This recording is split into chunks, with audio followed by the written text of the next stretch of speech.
तो देखो सर, हमने बोहर्स थ्योरी में बस इतनी सी बात पढ़ी कि न्यूक्लियस के चारों तरफ इलेक्ट्रॉन्स घूमते हैं ऑर्बिट में, और जब तक इलेक्ट्रॉन अपने ऑर्बिट में घूमता रहता है वो एनर्जी लूज या गेन, ये सबसे इंपॉर्टेंट पॉइंट था बस बोहर थ्योरी का। अदरवाइज तो रदरफोर्ड ने भी कह दिया था कि एटम में सेंटर में और उसके चारों तरफ इलेक्ट्रॉन घूमते हैं। बस इसने क्या बोल दिया इसी बात को, electron move around the nucleus in well defined path. Electron nucleus के चारों तरफ एक वेल डिफाइंड मतलब पक्के से बताए हुए रास्ते में घूमता है, and that well defined path is called shell या फिर ऑर्बिट। शेल या फिर ऑर्बिट या फिर एनर्जी लेवल और या फिर स्टेशनरी स्टेट। चार नाम दे दिए उसको जिसे आप 11th 10th तक 9th तक सिर्फ ऑर्बिट के नाम से जानते थे। अब ये जो शेल को ऑर्बिट कहा, इसके लिए तो आप और मैं कुछ कर नहीं सकते। पहले शेल को के या फिर उसी के लिए n इज इक्वल टू 1, दूसरे शेल को l या फिर पता है ना। तो अब ये उसने के से क्यों नाम देना शुरू करा? अगर हम होते हम तो शायद ए से शुरू करते, ABC। उसने कहा के एल एम एन, कहने तो हम कुछ नहीं कर सकते। फर्स्ट शेल को n इज इक्वल टू 1 भी कहा, सेकेंड शेल को। तो जो काउंटिंग शुरू करनी है वो किधर से शुरू करनी है? न्यूक्लियस के पास वाले। भाई उल्टा भी तो कर सकता है जी, बाहर वाला 1 है फिर 2 है फिर 3 है, वो कह रहा नहीं, न्यूक्लियस के पास वाला नियरेस्ट वाला 1 है फिर 2 है फिर 3 है। तो वो भी मानने अच्छा भाई ठीक है। थोड़े दिन बाद या 1-2 दिन बाद जाके कहेंगे इस n को आप प्रिंसिपल क्वांटम नंबर कह सकते हैं। ठीक है भाई, नंबर ऑफ शेल हम n से डिनोट करते हैं और उस n को एक नया नाम क्या दे रहा है। और प्रिंसिपल की स्पेलिंग पे ध्यान दो, स्कूल वाला प्रिंसिपल है। n को 1 2 3 इसी तरह लिखो, 1 2 करके शेल फिगर बना के लिखो, l लिखो और साइड में लिख लो n को क्या कहते हैं, प्रिंसिपल क्वांटम नंबर। हमने बस इतना सा बोला कि न्यूक्लियस के बाद फर्स्ट शेल को के भी कहते हैं, हमने 9th में पढ़ा था, और उसको n is equal to, second को एल भी कहते हैं और उसी को, और नई बात आज क्या बोली, n को क्या कहते हैं, प्रिंसिपल क्वांटम नंबर कहते हैं। तो मैं ऐसे पूछूं एल शेल का, बोर्ड पे देखो मुझे नहीं, एल शेल का प्रिंसिपल क्वांटम नंबर क्या है? 2। बस इतनी सी बात है। अब वो यहीं पे क्या कहता है हमारे से कि ये जो शेल हैं, ये जो ऑर्बिट हैं, जिन्हें आप एनर्जी लेवल भी कह रहे हो, जिन्हें आप एनर्जी लेवल भी कह रहे हो, एनर्जी लेवल क्यों कह रहे हो? तो ये जो ऑर्बिट है इसका कुछ रेडियस है, ये जो ऑर्बिट है इसका भी कोई रेडियस है, तो डेफिनेटली इन शेल्स का कुछ, और वो फिक्स होगा। फर्स्ट शेल का इतना रेडियस होता है जी, सेकंड शेल का इतना होता है, थर्ड का। जब तक इलेक्ट्रॉन अपने ऑर्बिट में घूमता है, बात घुमा घुमा के बोल रहा हूं बार बार, उसका रेडियस, एनर्जी, घूम रहा है ना, मरा हुआ तो नहीं पड़ा। तो जो बंदा चल रहा है उसमें एनर्जी होगी तभी तो चल रहा होगा। तो उस इलेक्ट्रॉन के पास कुछ एनर्जी है, और वो एनर्जी ना तो बढ़ती है ना घटती है जब तक वो अपने शेल में घूमता है। अगर ये 5 करोड़ साल भी ये यहाँ घूमता रहे ना और उसकी एनर्जी 2 जूल है मान लो, तो वो 2 ही जूल रहेगी, 2 जूल से घूमता रहेगा। जबकि होना क्या चाहिए, एनर्जी लगातार। हाँ या नहीं? जब तुम सुबह उठे थे तुम 100 जूल एनर्जी के साथ मान लो भाग दौड़ रहे थे, तो शाम के 10 रात के 10-11 बजे भी आप 100 जूल की एनर्जी से भाग रहे होंगे। सारा दिन खाने को दिया नहीं गया, आ गई पकड़ में अब। तो उसका सबसे इंपॉर्टेंट पॉइंट दूसरा क्या, as long as electron move is in orbit it neither loses energy, यानी उसकी एनर्जी फिक्स है। तो इसलिए क्या बोला, इसकी एनर्जी जो भी है, ये तेरा एक एनर्जी लेवल है, मान लो इसकी एनर्जी 2 जूल है, तो तेरा एनर्जी लेवल, इसमें जो भी इलेक्ट्रॉन घूमेंगे, क्या एक शेल में एक ही इलेक्ट्रॉन घूमता है? सचमुच में तो ज्यादा भी घूमते हैं। तो उन सबकी एनर्जी सेम। तो तुम कौन सा एनर्जी लेवल में घूम रहे हो जी? तुम मान लो 4 जूल वाले में घूम रहे हो, तो तुम्हारा energy level, stationery state word use कर दिया। स्टेशनरी सेंस में ये नहीं कि वो घूम नहीं रहा है, स्टेशनरी सेंस में उसकी एनर्जी स्टेशनरी है। 4 जूल है तो 4 ही जूल से घूमता रहेगा। आ गया? अब किसी ऑर्बिट में का जो रेडियस है, उस रेडियस को निकालने के लिए बोहर साहब ने फॉर्मूला दे दिया था 52.9 n square by z picometre दिया था क्या? लिखवा दिया था या नहीं? तो लिख लो radius of an orbit, radius of an orbit R N, समझ गए? अगर वो कहता है हाइड्रोजन एटम के, पेन रोक के बोर्ड पे, हाइड्रोजन एटम के सेकेंड ऑर्बिट का रेडियस बताओ, क्या लिखूं? R2, क्योंकि आप सेकेंड का पूछ रहे हो, इज इक्वल टू 52.9, क्योंकि हमें पता है n की वैल्यू सेकेंड ऑर्बिट के लिए 2 होती है, और z क्या होता है? एटॉमिक नंबर, और हाइड्रोजन का एटॉमिक नंबर 1, 10 कुछ नहीं, इससे सीधा किस में आता है? पिकोमीटर में। अब तो निकाल दोगे किसी भी ऑर्बिट का या नहीं? ये फॉर्मूला किस पे लगता है? नहीं, रेडियस निकालने के लिए लगता किन पे है? बोहर साहब ने अपनी थ्योरी जो दी थी वो सिर्फ हाइड्रोजन एटम पे लगती थी या हाइड्रोजन लाइक एटम्स पे? ऑप्शन नहीं दिए, बताए दोनों पे लगती है, हाइड्रोजन पे भी लगती है और हाइड्रोजन लाइक पे भी लगती है। ये नहीं पूछा था इन दोनों में से किस पे लगती है। अब हाइड्रोजन तो है, ठीक है, उस पे लगती है। हाइड्रोजन लाइक किसे कहा था? जिनमें एक ही इलेक्ट्रॉन हो। तो एक ही इलेक्ट्रॉन तो हमारे यहाँ सिर्फ हाइड्रोजन में ही होता है। तो फिर बोला था हीलियम प्लस बन जाए तो, हीलियम में खुद के 2 इलेक्ट्रॉन होते हैं, हमें पता होना चाहिए, 9th पढ़े हैं तो। He प्लस हो गया तो उसमें एक हटा के बाहर फेंक दिया। लिथियम में कितने इलेक्ट्रॉन होते हैं? Atomic number of lithium is, इसका मतलब उसमें 3 प्रोटॉन है और 3 ही। तो अगर मैंने उसके 2 इलेक्ट्रॉन उठा के बाहर फेंक दिए तो एक रह गया। तो अब इस पे क्या ये फॉर्मूला लग जाएगा? हाँ, वो बोले radius of third orbit of, चलो मैं सेकंड ही निकालता हूँ, radius of second orbit of helium निकालो। तो अब यहाँ क्या लिख दूं कि भाई तुम तो H के थे, तुम किसके हो? He प्लस के हो। तो क्या लिखूंगा? 52.9 2 स्क्वायर अपॉन 2। ये 2 क्यों आया? हीलियम का एटॉमिक नंबर 2 होता, लिथियम का गए तो यहाँ 3 आ जाएगा। डन। अब ऐसे न्यूमेरिकल्स आएंगे जब आप साइड बुक करोगे या जो शीट मैंने दी वो करेंगे, वहां पर रेडियस रेशियो निकालो इन दोनों को, तो रेडियस आ जाएगी। किसकी radius ratio? Radius of second orbit of and radius of, cut के यहाँ जो कुछ बचा होगा वो कौन? Radius ratio of hydrogen to helium, second orbit of hydrogen to helium आ गया। हाइड्रोजन एटम पे जब लगाएंगे फॉर्मूले से जेड गायब कर सकते हैं, क्योंकि हाइड्रोजन का जेड तो 1 होता। फिर बोहर साहब ने पोस्टुलेट क्या दिया था कि ये जो इलेक्ट्रॉन्स घूम रहे हैं अपने ऑर्बिट में, ये जो इलेक्ट्रॉन घूम रहे हैं अपने ऑर्बिट में, इसका जो रेडियस है r, क्या यहाँ जो इलेक्ट्रॉन घूम रहा है उसका कुछ मास भी है? इलेक्ट्रॉन का मास फिक्स है, हमें याद रखना होता है 9.1। पहले भी जिन्होंने पहले सुन रखा उन्होंने भी याद ही की हुई है कि इलेक्ट्रॉन के मास की वैल्यू। निर्वाण जी का वजन 55 किलो है। बताओ किस किस के समझ में आ गया? क्या किसी के समझ में नहीं आया? मैं अगर 3 दिन बाद मुझे बताओ निर्वाण जी का वजन कितना था, अब आप में से कुछ कहेंगे कि याद नहीं रहा सर, कुछ बताया तो था शायद आपने, कुछ कहेंगे आपने बताया नहीं था, और कुछ कहेंगे सर 55 kg था। तो इसका मतलब ये तो मेमोरी बेस्ड डाटा है, तो मास ऑफ इलेक्ट्रॉन याद रखना होता है। अब ये इलेक्ट्रॉन है, इसका कुछ रेडियस भी है जिस ऑर्बिट में वो घूम रहा है, इलेक्ट्रॉन का रेडियस नहीं, ऑर्बिट का रेडियस, और उसकी कोई वेलोसिटी भी होगी या नहीं होगी? वो वेलोसिटी सबकी सेम होगी क्या? इस ऑर्बिट वाले की, इस वाले की, इस वाले की, इस वाले की? शायद हो शायद ना हो। तो अर्थ, जुपिटर, सैटर्न सब प्लैनेट्स हैं, सन के चारों तरफ अपने अपने ऑर्बिट में घूम रहे हैं, सेम स्पीड से घूम रहे हैं। नहीं, हमने सुना कि हम तो अपना एक 365 दिन में पूरा कर लेते हैं, और कुछ ऐसे हैं जो कई साल में पूरा करते हैं। तो फिर वेलोसिटी ऑफ इलेक्ट्रॉन, तो फॉर्मूला लिख लो, वेलोसिटी ऑफ इलेक्ट्रॉन। ये मेरे बोर्ड के कोर्स में नहीं है, जिन्हें एंट्रेंस करनी है वो के लिए, Z/n। फिर से क्या?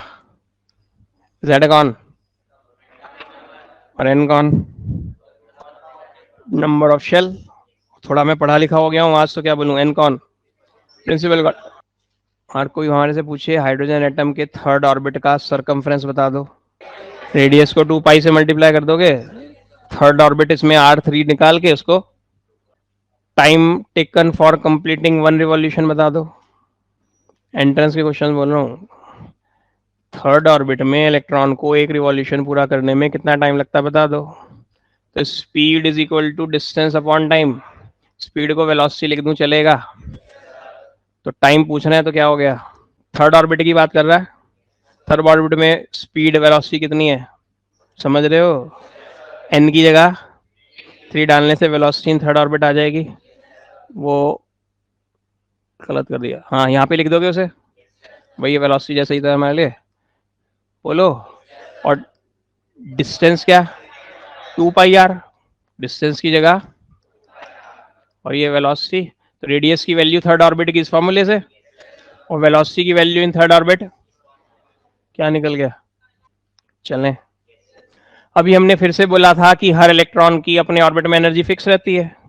एनर्जी कितनी होती है, energy of electron in N orbit 2.18 into 10⁻⁻18 Z square by N square joule per atom. तो फॉर्मूले तो सर बहुत सारे हो गए, कितने हो गए, 3 ही तो हुए, एक रेडियस का, एक वेलोसिटी का, एक एनर्जी का। हमें सर याद नहीं रहेंगे, जो प्रॉब्लम्स फेस करने वाले वही तो बोल रहा हूँ, हमें सर याद नहीं रहेंगे। तो मैं आज घर जाता हूँ, कॉपी उठाता हूँ, एक रफ पेज उठाता हूँ, उस पर ये फॉर्मूला देख के लिख लेता हूँ, और लिखने के बाद बोल बोल के 25 या 30 बार लिख लेता हूँ, 50 बार लिख लेता हूँ। कितनी देर लगेगी अगर 50 बार भी लिख लिया तो, बोल बोल के? 5 मिनट, 7 मिनट। ऐसे ही फिर वेलोसिटी का फॉर्मूला कितनी बार, 30, 40, 50 बार, छप जाएगा दिमाग में।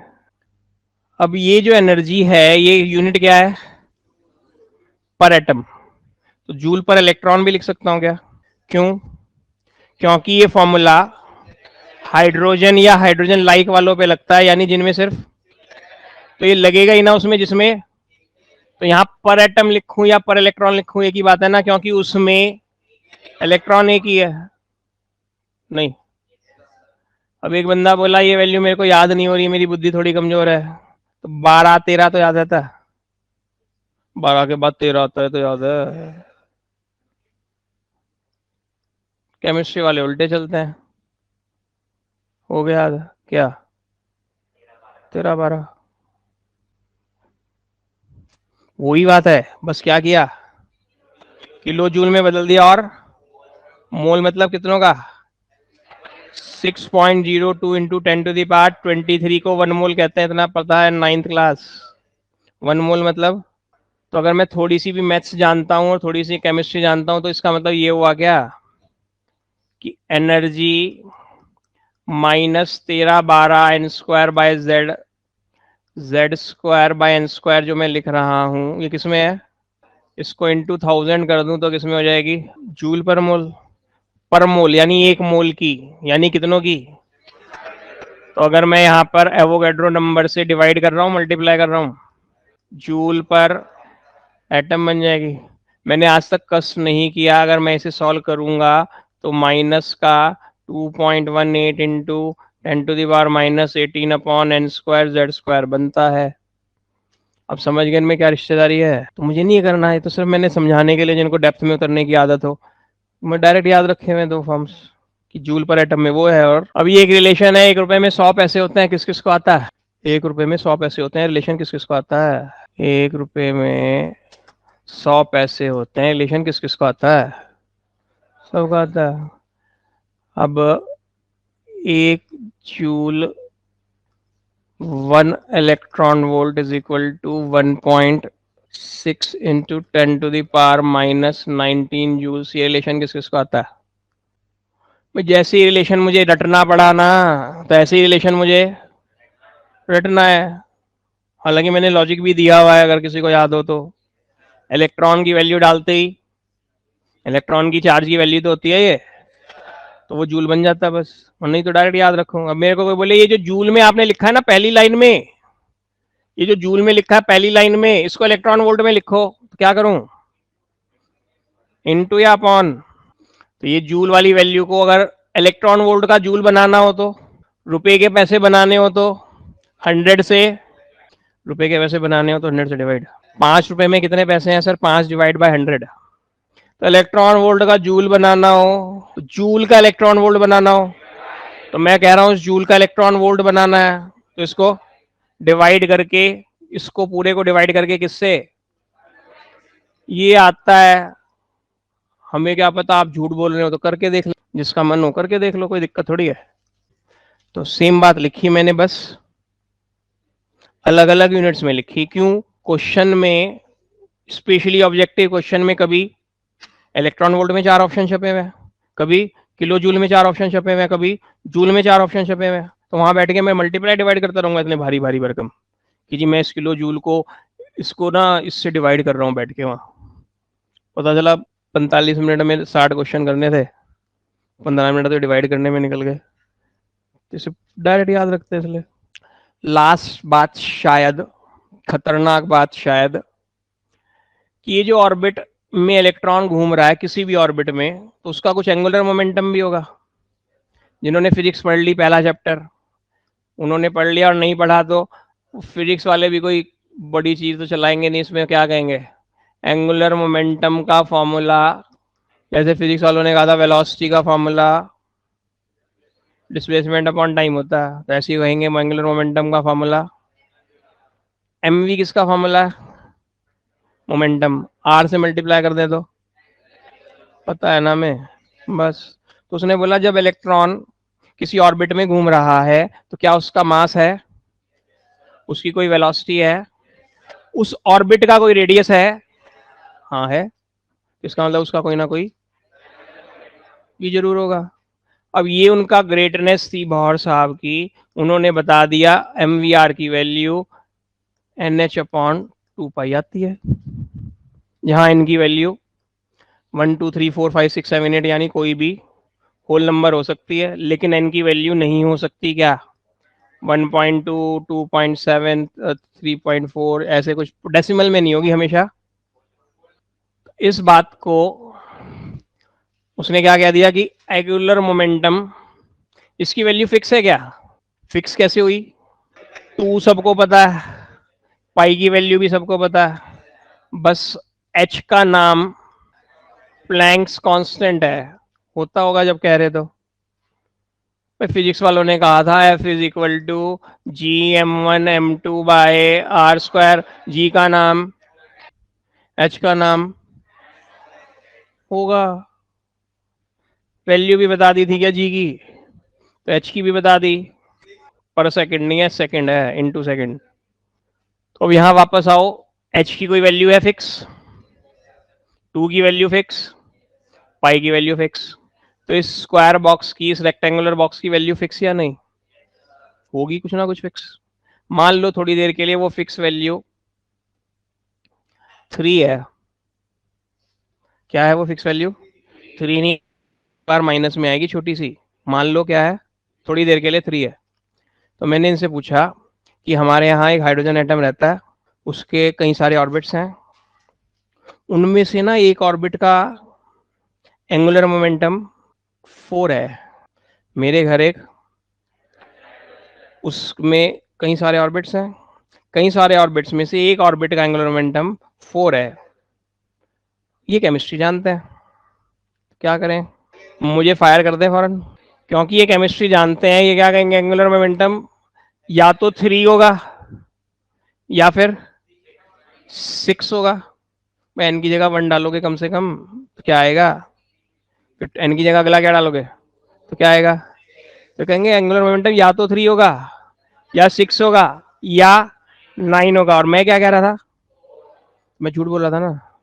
कहेंगे आप झूठ बोल रहे हो, आपकी नौकरी गई। अब आया, फिर मैं बोला उसी में एक हाइड्रोजन एटम में एक और ऑर्बिट है, उसका एंगुलर मोमेंटम 18 है, बताओ वो ऑर्बिट होगा या नहीं? हाँ, क्योंकि इस वैल्यू 3 को 6 नाम के, 6 तो डाल सकता हूं एन की जगह। एन कौन है? Principal quantum number. और प्रिंसिपल क्वांटम नंबर कभी भी डॉट्स में, कि ये एक इलेक्ट्रॉन ना 3.2 शेल में घूम रहा है, एक इलेक्ट्रॉन थर्ड शेल में घूम रहा है, या 3.2 शेल में घूम रहा है, नहीं। तो जब एन की वैल्यू पॉइंट में नहीं हो सकती, तो एम वी आर की वैल्यू, जो भी इसकी वैल्यू सचमुच में होती होगी, सचमुच में 3 नहीं है। विपुल जी बोले सर आप गलत बता रहे थे, मैंने घर जाके कैलकुलेट कर लिया, इसकी वैल्यू 4 है, मान लो। तो अब मेरा वो वाला कहानी, कि एक ऑर्बिट जिसका एंगुलर मोमेंटम सही हो गई और दूसरा ऑर्बिट जिसकी 18 है वो गलत हो गई, क्योंकि 4 को किसी भी 18 तो बनेगा नहीं एग्जैक्ट। हाँ या नहीं? अब तो आ गया।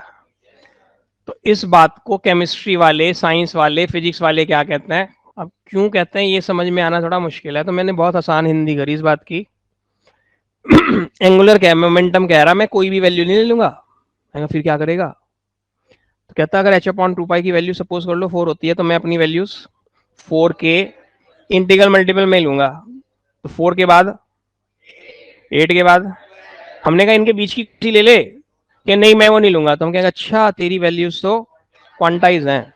तो जब कोई बंदा अपनी वैल्यूज रेस्ट्रिक्ट कर देता कि इसके बाद ये ही लूंगा, जैसे इसने रेस्ट्रिक्ट करी मैं 4 के बाद 8 ही लूंगा, 8 के बाद अगली, तो हम उस बात को क्या कह देते हैं कि, तो हमने लिखा angular momentum is quantized, angular momentum is quantized, और साथ में फॉर्मूला लिख दिया और साथ में एन की वैल्यू ये पूरा बॉक्स लिख दिया। जब तक इलेक्ट्रॉन अपने ऑर्बिट में घूमता है एनर्जी लूज या गेन, ये तो बात हो गई थी। लेकिन अगर इलेक्ट्रॉन का मन करे कि मैं अपना ऑर्बिट छोड़ के किसी दूसरे ऑर्बिट में घूमना जाना चाहता हूँ, गर्मी की छुट्टियां पड़ रही हैं कि मैं सहारनपुर छोड़ के अपनी नानी के घर दिल्ली जाके रहना चाहता हूँ, तो जाके रह लोगे? रह लोगे थोड़े बहुत 4 दिन, फिर वापस वही स्कूल, वही पढ़ाई, वही टीचर। तो इलेक्ट्रॉन कह रहा है कि मैं जाके अपनी नानी के घर रहना चाहता हूँ, मेरा घर सेकेंड ऑर्बिट में है या मेरा घर फर्स्ट ऑर्बिट में है, और मैं 6 ऑर्बिट में मेरी नानी की रहती है, मैं 6 ऑर्बिट में जाना चाह रहा हूँ। तो भाई चला जा। कैसे जाएगा? हवाई जहाज से जाऊंगा जी, मैं तो पैसे वाला हूँ। मान लेते हैं, ठीक है, हवाई जहाज वाले कहेगा चलते हैं, सर्विसेज है आपके, मान लो सेकंड शेल में भी और फिफ्थ शेल में भी। तो ठीक है, तू हवाई जहाज से जाना चाहता है, लेकिन हवाई जहाज वाला क्या कहेगा? पैसे दे। तो उस पैसे को यहाँ इलेक्ट्रॉन क्या कह रहा है? एनर्जी दे। तो इलेक्ट्रॉन जब एक ऑर्बिट से दूसरे ऑर्बिट में जाता है तो एनर्जी एब्जॉर्ब करता है। आ गया? अब वो कहानी यहाँ फेल हो जाएगी जब तुम नानी के घर से सहारनपुर आ रहे होंगे, बाई एयर ही आ रहे होंगे, फिर से वो क्या कहेगा? लेकिन यहाँ उल्टा है, वो कहेगा जितने पैसे तुमने मुझे दिए थे उतने वापस ले लो, तुम्हें मैं वापस दे दूंगा। क्योंकि law of conservation of energy लगना है ना, वो पैसे एनर्जी नहीं है सचमुच में, वो तो खर्च ही होने होते हैं। यहाँ जितनी एनर्जी आ गया, तो इलेक्ट्रॉन मेरी कहानियां बदल रही है। अगर इलेक्ट्रॉन कह रहा है मैं फर्स्ट ऑर्बिट से कहाँ जा रहा हूं, तो वो क्या करेगा? एनर्जी खाएगा। और अगर वो थर्ड ऑर्बिट से फर्स्ट ऑर्बिट में वापस आ रहा है, एनर्जी छोड़ेगा। कितनी छोड़ेगा, कितनी खाएगा? तो वहां उन्होंने रूल बनाया, तो when electron jumps from one orbit to other, जो उन दोनों का एनर्जी डिफरेंस होगा, एनर्जी डिफरेंस क्या? ई फाइनल माइनस, क्या ये लिख दिया इंग्लिश में आपने? तो कहां से कहां गया था मेरी कहानी में? वो सेकेंड ऑर्बिट से, तो फाइनली किस में है? 6 ऑर्बिट में। और कहां से गया था?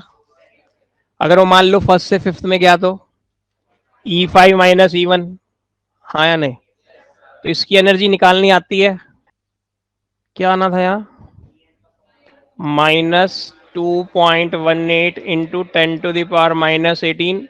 हाइड्रोजन एटम की बातें हैं तो जेड स्क्वायर की जगह 1 स्क्वायर, He प्लस की होगी तो जेड स्क्वायर की जगह क्या, और नीचे क्या एन स्क्वायर की जगह, ये सब किसकी जगह? E6 की जगह। माइनस वो वाला, क्योंकि चेंज के लिए हमेशा फाइनल माइनस, तो माइनस वो वाला।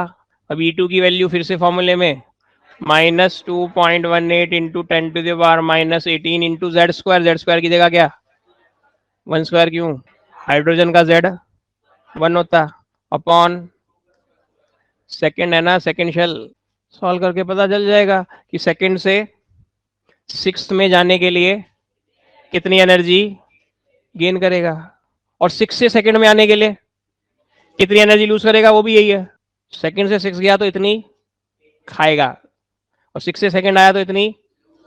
अब इसको सॉल्व करके, अब जो ये एनर्जी खाता है या ये एनर्जी छोड़ता है, वो इन द फॉर्म ऑफ फोटोन छोड़ता है। और फोटोन कौन है? Packet of energy. तो हमने ये इलेक्ट्रॉन था, सेकेंड ऑर्बिट में घूम रहा था, ये 6 ऑर्बिट में जाना चाहता था। यहाँ से जाने के लिए, यहाँ मान लीजिए ऐसे मैं सॉल्व करके सपोज कर लो, झूठ मूठ बोलता हूँ, इसको 20 जूल आता है, हमने क्या लिया, एक गोला लिया, उस गोले के अंदर 20 जूल एनर्जी मिली, समझ गए। एक बॉल ली, उसमें कितनी एनर्जी, और वो बॉल दे के मारी किसको, ये उस 20 जूल एनर्जी को खा के, तो जो गोला मारा, जो बॉल मारी, उस बॉल का नाम या क्वांटम या,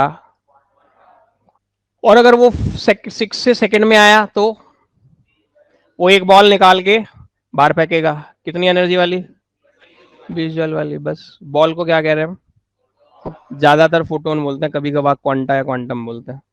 तो एनर्जी इज रिलीज और absorbed in the form of, तो जब इलेक्ट्रॉन सेकंड से 6 में जा रहा है, उसको 20 जूल देना है। हमने कहा ले 10-10 जूल की दो बॉल, दो फोटोन मार देते हैं, चला जाए।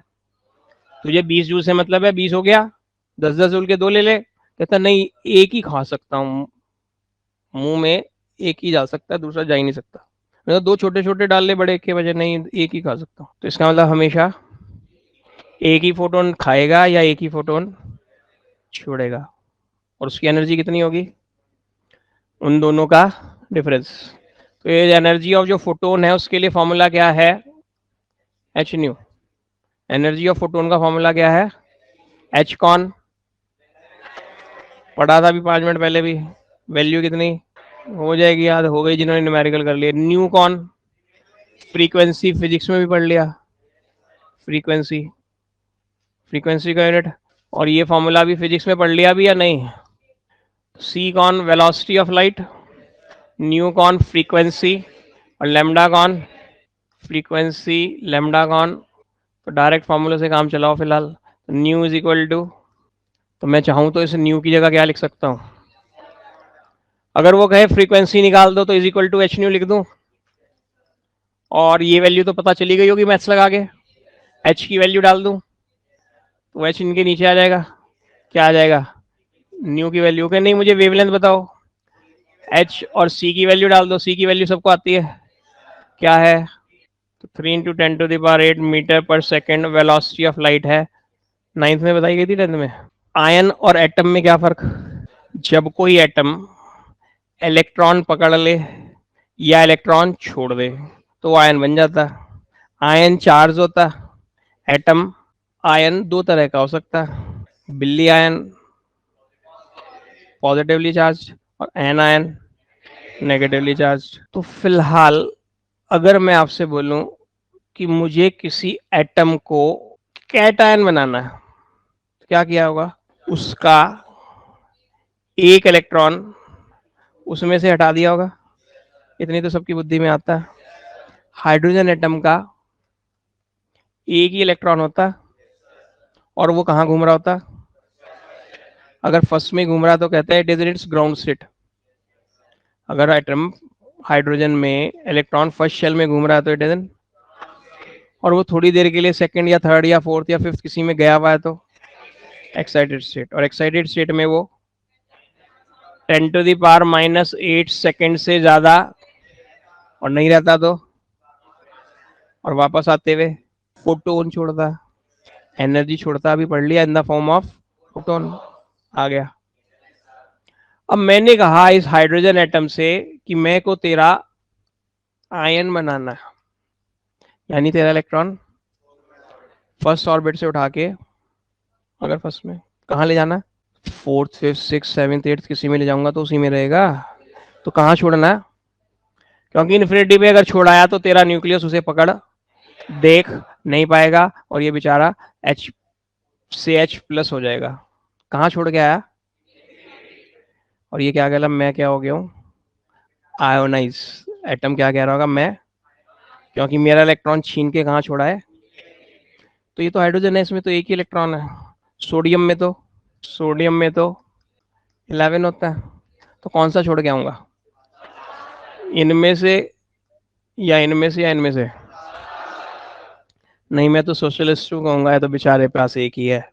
सेकंड से कहूंगा तेरे पास तो 8-8 है, तेरा एक फेंक आते हैं, यही छोड़ के आएंगे ना, क्योंकि ये न्यूक्लियस से सबसे दूर है, न्यूक्लियस पे इसकी पकड़ कमजोर है, तो इसे हटाना, उड़ाना, छुड़ाना पैंट के अंदर की तरफ एक जेब लगवाते थे, लगवाते हैं, चोर जेब, समझ गए?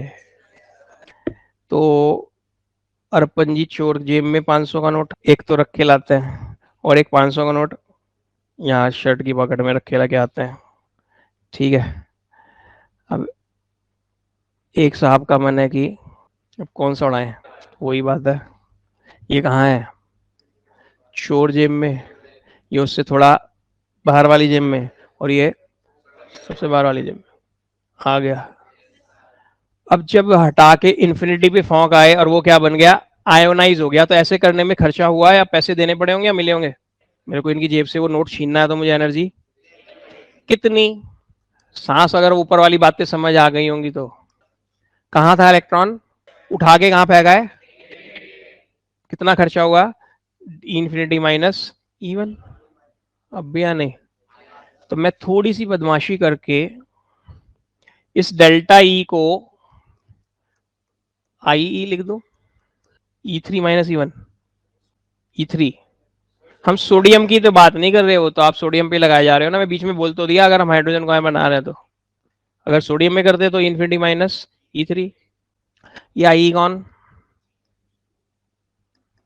इंग्लिश, आयनाइजेशन का ई और ई का, तो आयनाइजेशन एनर्जी क्या होती है, हमेशा वैलेंस इलेक्ट्रॉन को इन्फिनिटी पे छोड़ के आने में लगने वाली एनर्जी का नाम। तो अब यहाँ पे 2 भी हो सकता है, अगर शेल सेकंड में इलेक्ट्रॉन घूम रहा हो उसे इन्फिनिटी पे छोड़ के आ रहे हो, 3 भी हो सकता है, 4 भी हो सकता है, 5 भी, लेकिन यहाँ होगा या नहीं? तो फिलहाल हम ग्राउंड स्टेट वाली बात रखें, और ई इन्फिनिटी की वैल्यू तो 0 माइनस E1, तो I is equal to minus of E1, हाँ या नहीं? और इसका मतलब E1 is equal to minus of I, क्या? अब कईयों का फ्यूज उड़ गया कि इन्फिनिटी की जगह 0 कैसे लिख दिया, जो आज लेट आए थे स्पेशली 2-4 मिनट। When electron is at infinity, energy associated with electron is taken as 0। क्यों? कन्वेंशन है, दादागिरी है, कन्वेंशन को हम दादागिरी तो कहते थे, फिजिक्स वाले नहीं कहते थे, वो प्यार से कन्वेंशन ही कहते हैं। देखो सर, जिन्हें नहीं आया, ये एनर्जी का फॉर्मूला था या नहीं, आज ही पढ़ा तीनों। एन की जगह क्या डालो, इन्फिनिटी, कहाँ छोड़ के आए, इनफाइनाइट शेल, तो एन की जगह क्या, तो समथिंग अपॉन इन्फिनिटी इज, नहीं सर ये तो समथिंग अपॉन इन्फिनिटी स्क्वायर है, तो इसमें अगर मैं एन की जगह इन्फिनिटी डालता हूँ तो 0 ही बनता है। तो हमने डायरेक्ट बोल दिया energy associated with electron at is taken as. अब जरा ध्यान देना, मैं आपका बुद्धू बनाऊंगा, आप कहना हाँ सर बन गए। E1 is equal to minus 13/12 बाय 1/2, माइनस 13/12 बाय n², n² की जगह क्या, आप जेड क्यों नहीं लिख रहे हो, ये हाइड्रोजन का किस्सा चल रहा है। E2 की वैल्यू माइनस 13/12 बाय E3 की वैल्यू, गाना आ गया, कोई दिक्कत? देखना मैंने बदमाशी कर दी क्या, ये क्या हो गया, ये कौन है, तो इसकी जगह E1 लिख दिया मैंने, ये कौन है, तो इसका मतलब En क्या हो गया, जिस पे बॉक्स बन रहा है वो डायरेक्ट यूज होने हैं as formulas in solving the numericals. ऐसे लिखना है डैश डैश लगा के, समझ गए ना, कि E1 E2 E3 करते आ रहे थे, सीधे कहाँ पहुंच गए हम बीच में, En। तो उसी पैटर्न पे जब E2 है तो नीचे 2² है, 3 है तो 3², n है तो नीचे n² होगा। इस आयनाइजेशन एनर्जी को आयोनाइजेशन एंथैल्पी भी कह सकता, कभी घबरा जाओ, छोटे छोटे से लिखा रहा हूँ फंडामेंटल्स क्लियर करने के लिए। Ionisation energy for hydrogen atom is 1312, 13/12 kilo joule per mole, kilo joule per mole. Find, find के बाद नेक्स्ट लाइन में आके फर्स्ट पार्ट बनाना, energy of first orbit, second बनाना energy of third orbit, energy of third orbit. Energy of first orbit,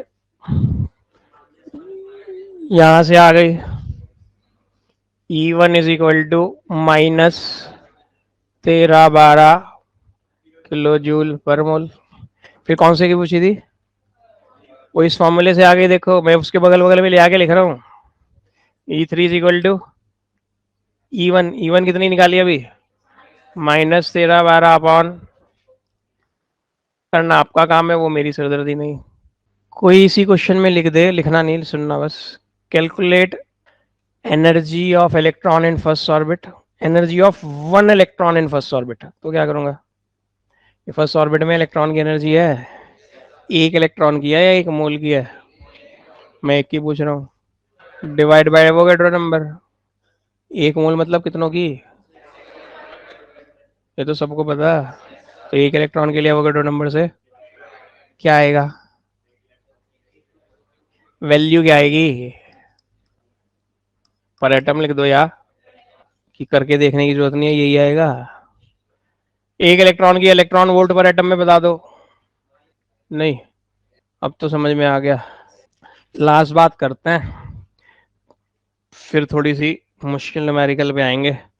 ये तो कहानियां मैंने इसलिए सुनाई कि शायद बात पकड़ में आ जाए।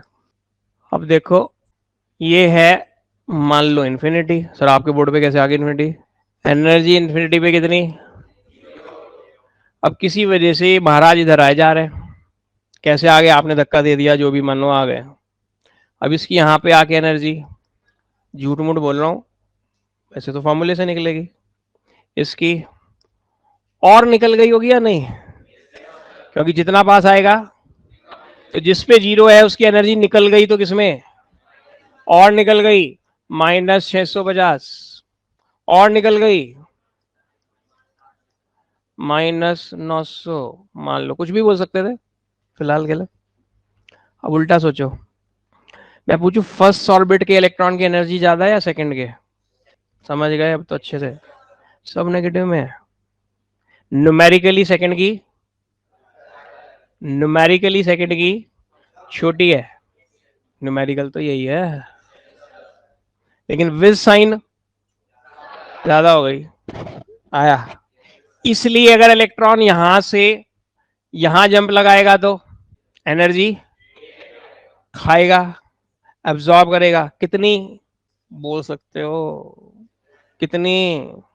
250। इन दोनों का डिफरेंस 250 नहीं आ रहा? अगर यहां से यहां जंप लगाएगा तो भी खाएगा। कितनी? अब तो आ रहा होगा। और अगर वो कहता नहीं मैं यहां से यहां आ रहा हूं, छोड़ेगा। कितनी? समझ गए अब तो? -500 माइनस ऑफ -650 क्या आ जाएगा? 150। तो जो डेल्टा ई बढ़ाया, एल नेगेटिव भी समझ आ गई। और बता दिया इलेक्ट्रॉन की एनर्जी नेगेटिव में क्यों होती है। हमारी नेगेटिव में हो सकती है, जब जीरो हो गई तो हम खत्म। और नेगेटिव तो हमारी डेड बॉडी से भी काम लिया जा रहा हो तो नेगेटिव में होगी। लेकिन ये महाराज नेगेटिव में ही है। अब लिखो question. Calculate frequency and wavelength of photon emitted on electronic transition from fifth orbit to second orbit, fifth orbit to second orbit in hydrogen atom। अब पेन रोक के ध्यान से सुन लो मैं क्या बोल रहा हूँ। हर बुक में मिलेंगे इस तरह के क्वेश्चंस। ये मेरे पास इतना क्वेश्चन आ गया तो मैं क्या करूँ? मैं इस फॉर्मूले के पास आऊँ, कौन से वाले इन तीनों में से, फर्स्ट सेकंड या थर्ड? मुझे क्या क्या चाहिए? मुझे यही तो निकालना है, delta E is equal to, तो उसके लिए मुझे E5 चाहिए। कौन से फॉर्म? एक इलेक्ट्रॉन की आएगी ना, और एक इलेक्ट्रॉन से एक फोटोन निकलता, तो मैं यहाँ 5 रखूंगा, यहाँ 1 स्क्वायर E5 निकाल लूंगा। फिर यहाँ 2 रखूंगा, यहाँ 1 स्क्वायर ही रखूंगा क्योंकि हाइड्रोजन है, E2 निकाल लूंगा। दोनों को डिफरेंस को equal to is equal to H nu या नहीं? अगर मैंने ये वाला रख दिया, मैं रख सकता हूं, तो फिर मैं E5 माइनस E2 निकालूंगा, लेकिन वो एनर्जी एक मोल इलेक्ट्रॉन्स की आएगी, तो उस वाले डिफरेंस को मुझे 1000 से मल्टीप्लाई और एवोगैड्रो नंबर से, समझ आ रहा लास्ट सीट पे क्यों 1000 से मल्टीप्लाई किस लिए, जूल बनाने के लिए, क्योंकि इधर एच की वैल्यू जूल्स में, तो उधर भी मामला, और क्योंकि वो 1 मोल का है एक का बनाने के लिए। आ गया समझ या नहीं? अगर ये आया तो, अब ये है तो पर इलेक्ट्रॉन ही, लेकिन ये इलेक्ट्रॉन वोल्ट में है, तो इलेक्ट्रॉन वोल्ट का जूल बनाने के लिए तो डेल्टा ई जब आ चुका होगा, वो किस में आएगा, इलेक्ट्रॉन वोल्ट पर, उसे इससे मल्टीप्लाई कर दूंगा, वो क्या बन जाएगा, जूल पर एटम, और फिर is equal to H nu. आ गया या नहीं? तो तीनों में से मैं, अभी तो उसने कुछ कहा नहीं है कौन से पसंद करो, क्योंकि फर्स्ट में मुझे किसी चीज से मल्टीप्लाई डिवाइड नहीं करने पड़ेंगे, मेरा काम डायरेक्ट हो जाएगा। आ गया अब तो। अब इतना क्वेश्चन आता तो मेरी मर्जी में किसी से भी कर लेता। अब इसी क्वेश्चन में लेकिन फुल स्टॉप लगा के लिखना, given that ionisation enthalpy for hydrogen atom is 1312 kilo joule per mole. Kilo joule है, किलोग्राम नहीं है। अब नहीं मैं इनमें से कोई फॉर्मूला लगा सकता, क्योंकि मुझे थ्योरी का पेपर देने जा रहा हूं मैं, ऑब्जेक्टिव पेपर नहीं है कि ऑप्शन आंसर कैसे भी आ जाए। इस डाटा को यूज करना है, तो अब क्या करूं, अब मुझे यहां आना पड़ेगा। E1 is equal to minus I, तो अगली लाइन में क्या लिखूंगा, E1 is equal to minus minus 1312 kilo joule per mole. आ गया। ट्रांजिशन किस किस में हो रही है, तो मेरा इंटरेस्ट तो फाइनली E5 माइनस, हाँ या नहीं? अब मुझे उसने आयनेशन एनर्जी बताई थी, मुझे उसे यूज करना है, डायरेक्ट फॉर्मूला नहीं यूज कर सकता मैं, तो मैंने इस फॉर्मूले से पहले E1 निकाला, फिर मैं इस फॉर्मूले के पास जाऊंगा, इस फॉर्मूले से E5 और, अब तो आ रहा होगा, फिर उस E5 E2 को यहां डाल दूंगा, डेल्टा ही आ जाएगा। किस में आएगा, उसे इंटू 1000 करूंगा, जूल बन जाएगा, डिवाइड बाय एवोगैड्रो नंबर करूंगा, एवोगैड्रो नंबर करने से पर एटम बन जाएगा, और फिर इक्वल टू एच न्यू रखने से न्यू आ जाएगी। अगर मैं एच न्यू ना रख के एच सी अपॉन लेमडा भी रख सकता हूँ, तो एच सी अपॉन लेमडा रखूंगा तो लेमडा आ जाएगा, एच न्यू रखूंगा तो न्यू आ जाएगा। अब क्वेश्चन वाले तो दोनों मांग लिया, तो एक बार न्यू रख के एक बार लेमडा रख के बड़ी लंबी लंबी कैलकुलेशन लिखनी पड़ेगी, तो पहले एच न्यू से न्यू निकाल लो, और फिर सी इज इक्वल टू, सी की वैल्यू याद हो गई 3 इंटू न्यू की वैल्यू निकाल चुके, वो यहां डाल देना। अगर आपने पहले ये निकाल लिया तो लेमडा पहले आ जाएगी, लेमडा यहां डाल देना, सी डाल देना, न्यू आ जाएगा।